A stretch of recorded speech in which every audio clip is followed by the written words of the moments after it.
हम बार बार ये पूछेंगे कि ऐसा क्या है कि बृजभूषण शरण सिंह के सामने सरकार इस तरह से नतमस्तक है। ऐसा कौन सा मोह है प्रधानमंत्री मोदी का और गृह मंत्री अमित शाह का बृजभूषण शरण सिंह से?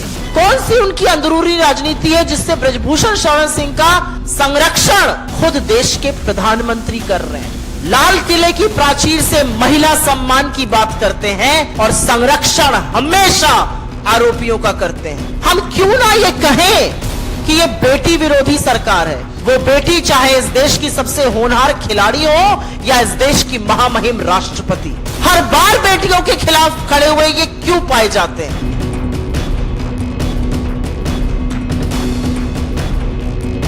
क्यों मोदी जी आज अपनी चुप्पी तोड़कर एक अपील नहीं कर पाए इन बेटियों से?